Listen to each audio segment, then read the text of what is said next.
Devil से शादी। निमी और अंश अपनी बात ही कर रहे थे कि तभी उन्हें नीचे से बहुत तेज किसी के चिल्लाने की आवाज़ आती है। इस वक्त उनके रूम का गेट खुला हुआ था क्योंकि अंश कुछ देर पहले बाहर से आया था। आवाज़ सुनते ही निमी और अंश एक दूसरे को देखते हैं, फिर भागते हुए बाहर आते हैं।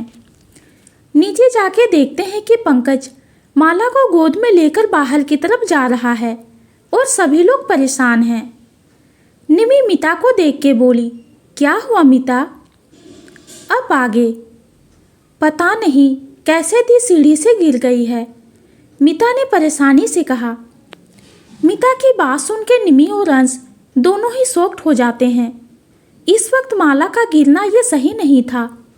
अंश भी बाहर जाता है और अपनी कार में बैठ के सीधे हॉस्पिटल की तरफ चला जाता है।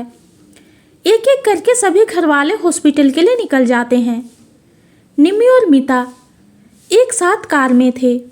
निमी दुखी मन से बोली, ये सब अचानक से कैसे हो गया मिता?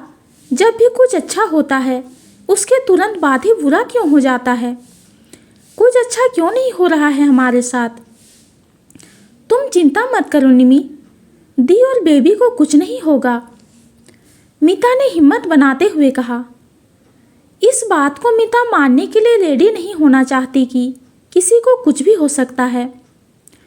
जल्द ही सब हॉस्पिटल पहुंच जाते हैं। माला का ट्रीटमेंट हो रहा था और अंश भी बहुत जल्दी यहां पहुंच गया था। पंकज और अंश माला के वार्ड के बाहर होते हैं, तभी सभी घरवाले भी वहां पहुंच जाते हैं। राघव जी पंकज के पास आके बोले, क्या हुआ है पंकज, सब ठीक है ना? अभी ट्रीटमेंट चल रहा है, डॉक्टर से कुछ बात नहीं हुई है, पंकज ने जवाब दिया। पंकज की बात सुन के दादी जी बोली, अरे कुछ भी नहीं होगा, देखना सब ठीक हो जाएगा।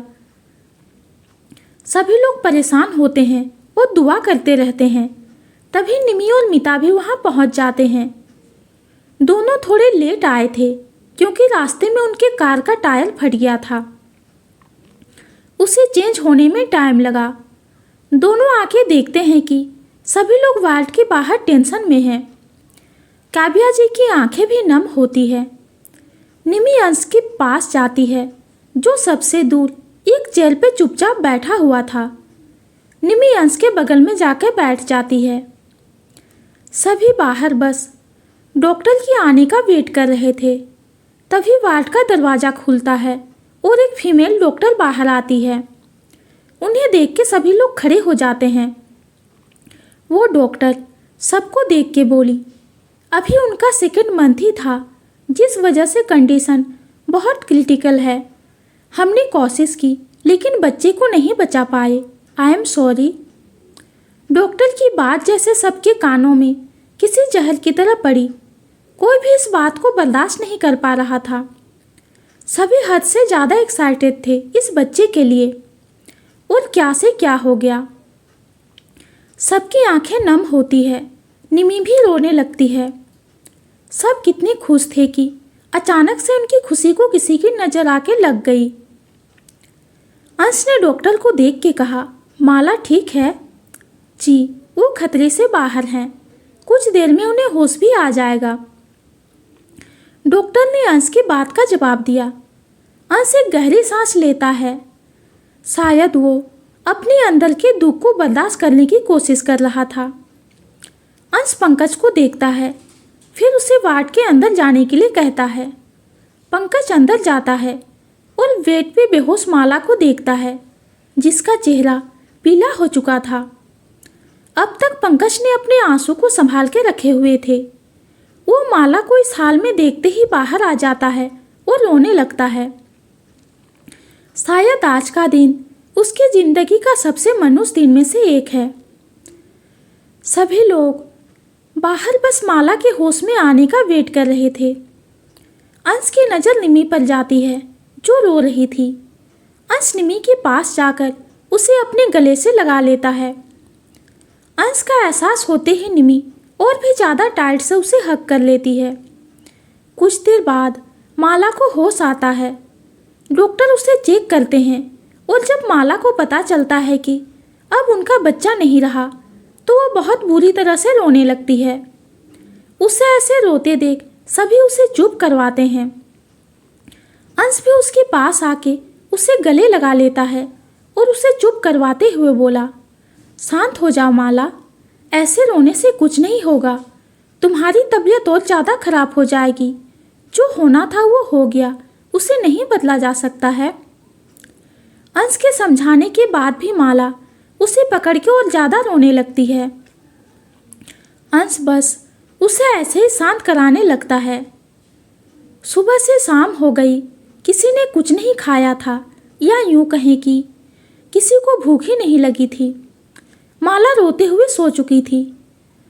अंश अपनी दादी की तरफ देख के बोला, दादी आपको घर जाना चाहिए, आप सुबह से यहाँ हैं और कुछ खाया भी नहीं है। अंश की बात सुन के दादी जी उसे देख के बोली, क्या करूँगी खा के मैं, कुछ साल और जी के। अपने सामने अपने बच्चों की ऐसी हालत अब नहीं देखी जाती है मेरे से।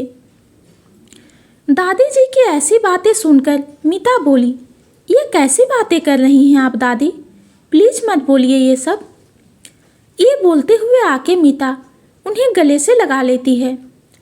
सभी लोग दुखी होते हैं, दुख का जैसे एक पहाड़ सा टूट गया हो। ऐसे ही एक महीना बीत जाता है, किसी को खुशी की कोई वजह नहीं मिली।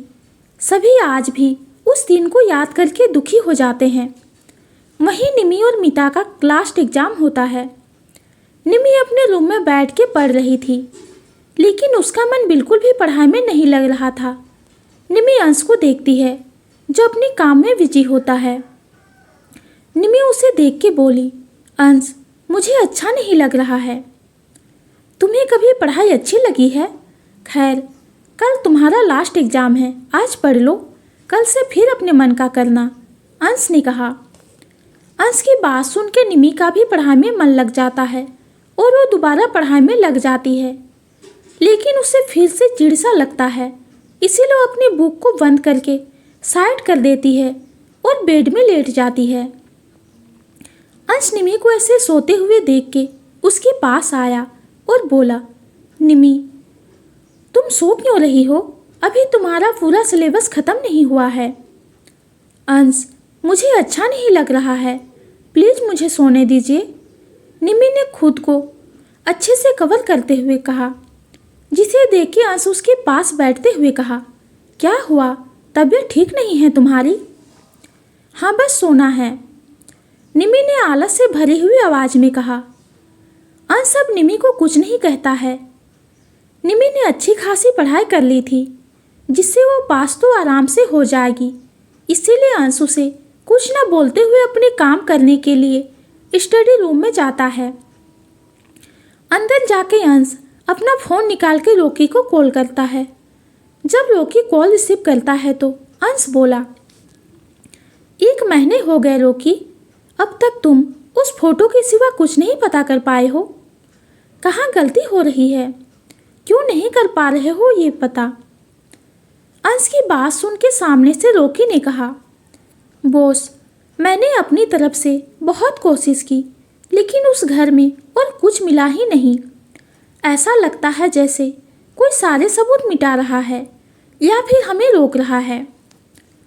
अंश को भी रोकी की बात सही लगती है, क्योंकि अंश रोकी की कैपेबिलिटी को बहुत अच्छे से जानता है।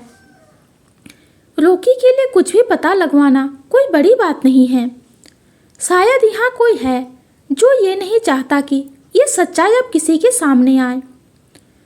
अंश खुद भी अतीत को नहीं तलाशना चाहता था, लेकिन जब ये बात उसकी फैमिली और निमी पे आ गई, अंश ये बात समझ गया कि इसका जवाब सिर्फ और सिर्फ अतीत में ही है। इसीलिए अंश अब जानना चाहता है, लेकिन कोई है जो उसे ऐसा करने से रोक रहा है। पर वो जो भी हो, अंश को कब तक रोक पाएगा? एक ना एक दिन अंश सच तक पहुंच ही जाएगा। अंश अब अपना सारा ध्यान अपने काम में लगा देता है। रात के करीब 2 बजे अंश का काम खत्म होता है और वो अपने रूम में जाता है। अंदर आके अंश निमी को देखता है, जो सुकून के साथ सो रही थी। आज निमी को अंश के बिना ही इतनी अच्छी नींद आ गई, ये बात अंश के लिए थोड़ी नहीं थी। हर रात निमी अंश के पास आकर उसे तंग करती है कि उसे नींद नहीं आ रही है, जिस वजह से अंश अपना काम छोड़ के पहले निमी को अच्छे से सुलाता था। अंश निमी के पास जाकर उसके सिर पर हाथ फेरता है और खुद से बोला, सच में नींद आ रही थी। निमी को नींद में भी अंश का अपने पास होने का एहसास हो जाता है और वो उसके और ज़्यादा करीब चली जाती है। ये सब देख के अंश के चेहरे पर एक प्यारी सी स्माइल आ जाती है और अंश भी लेट के निमी को गले लगा के सो जाता है। अगले दिन निमी जल्दी जल्दी रेडी होती है और साथ ही साथ कुछ पढ़ रही होती है, या यूँ कहें कि रट रही होती है। अंश उसकी हर हरकत को नोटिस कर रहा था। निमी जब अच्छे से रेडी होकर कॉलेज के लिए भाग रही थी, तब अंश बोला, ऑल द बेस्ट। अंश की बात सुन के निमी रुक जाती है और अंश के पास आके उसके गाल पर किस करके बोली, ऐसे बोलते हैं। ये बोल निमी जल्दी से भाग जाती है। अंश उसकी हरकतों पे सिर्फ मुस्कुरा देता है।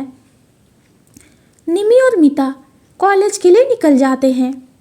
अंश भी कुछ देर में रेडी होके ऑफिस के लिए निकल रहा होता है कि तभी पंकज आके बोला, सर, हाईवे पर साहिल की डेड बॉडी मिली है।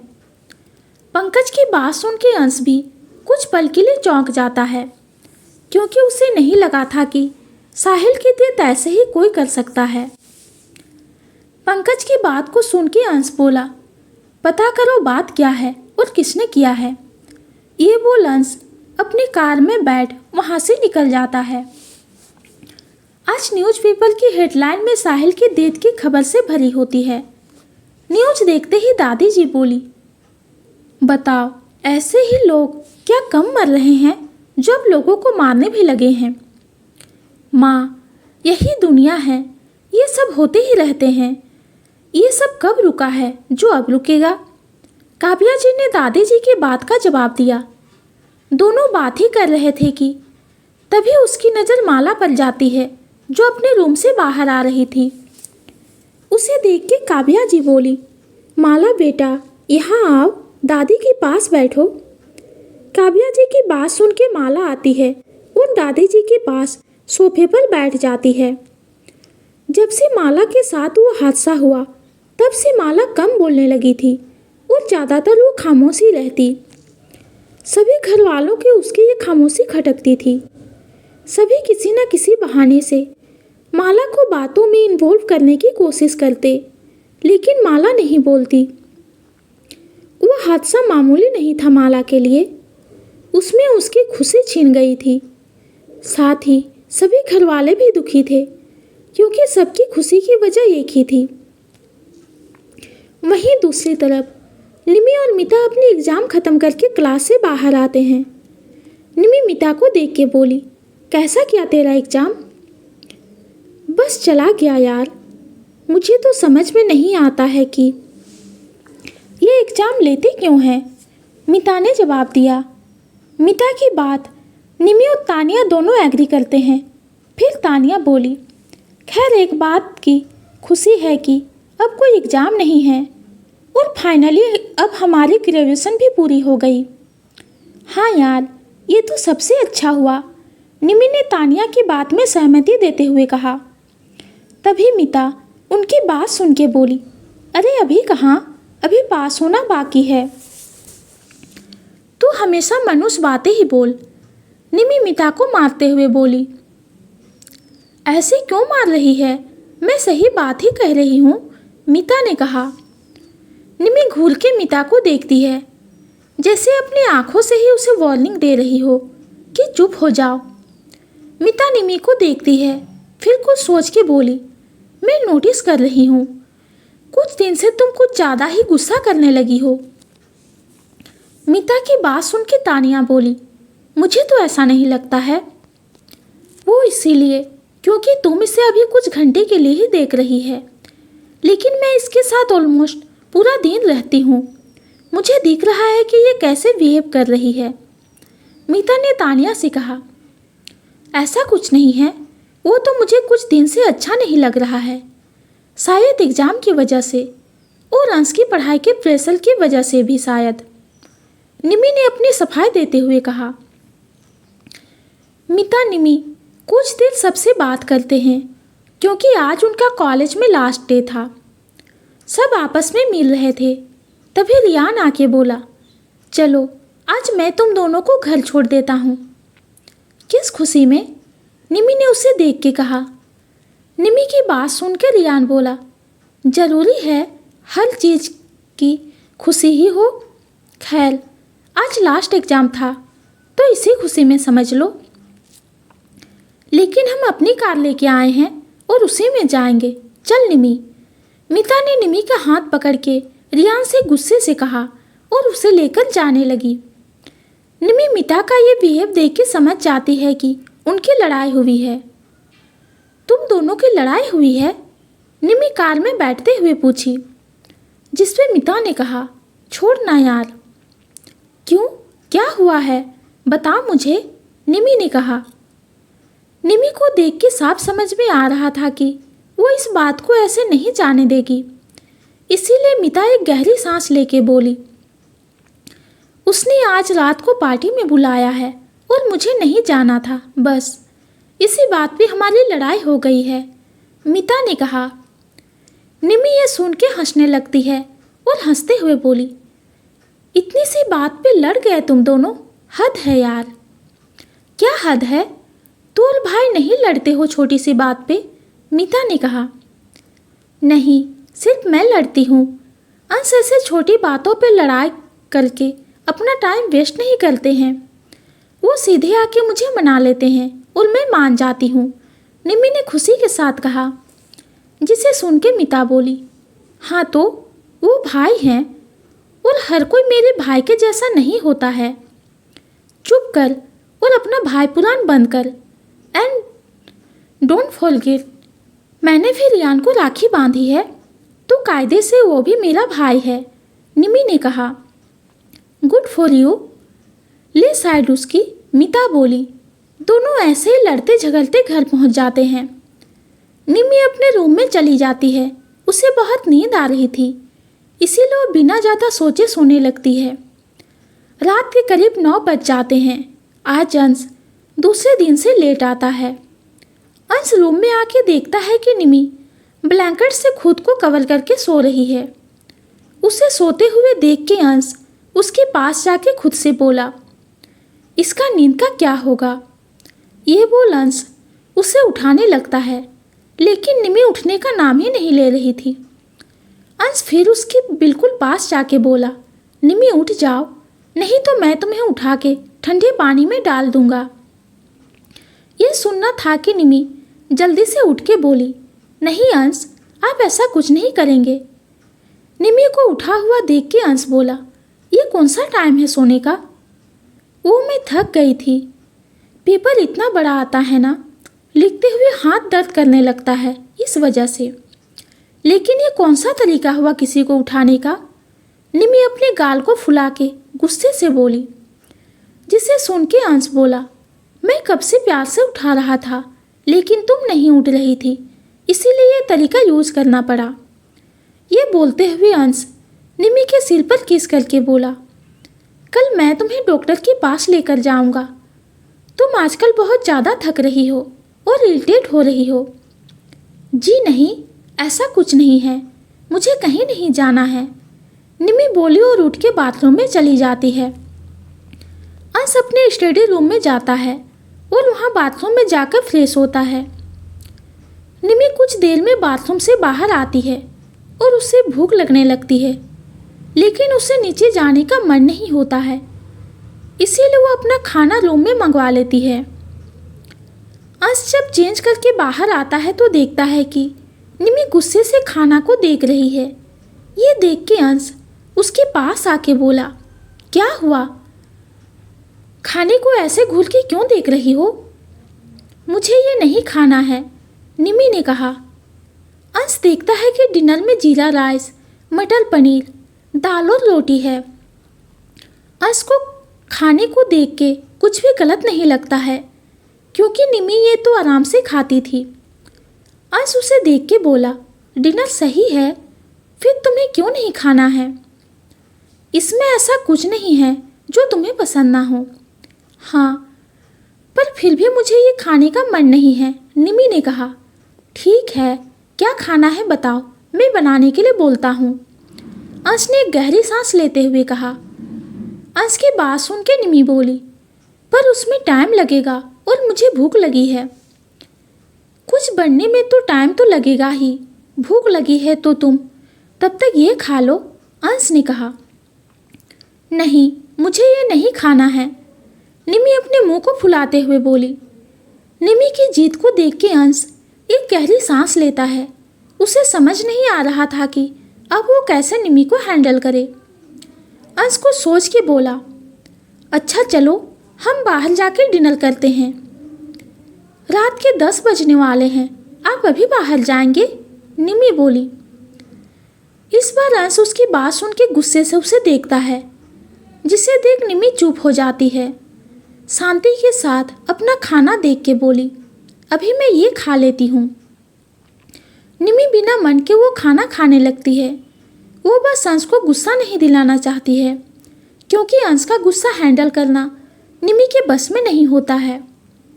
निमी को खाते देख अंश उसे रोक देता है और खुद उसे खिलाने लगता है। डिनर करने के बाद निमी बेड पर जाकर बोली, मुझे नींद आ रही है अब। फिर से तुम अभी तो सो के उठी हो, अंश उसे घूरते हुए बोला, जिसे देख के निमी बोली, हाँ, पर अभी भी आ रही है, क्योंकि आपने मुझे कच्ची नींद में उठा दिया था। निमी की बात पर एक बार अंश फिर से उसे घूर के देखता है, फिर बिना कुछ बोले निमी के पास जाके लेट जाता है। अंश को अपने बगल में देख के निमी, जो अंश की नज़रों से बचने के लिए खुद को ब्लैंकेट से पूरी तरह से कवर कर लिया था, वो हटा देती है और अंश के सीने पे अपना छोटा सा सिर रख के उसे गले लगा लेती है। अंश उसके सिर को सहलाने लगता है। कुछ देर में दोनों नींद की आगोश में चले जाते हैं। तो दोस्तों, आज की कहानी कैसी लगी कमेंट में ज़रूर बताइए। कहानी पसंद आती है तो चैनल को लाइक और सब्सक्राइब कीजिए। कहानी सुनने के लिए आपका बहुत बहुत धन्यवाद।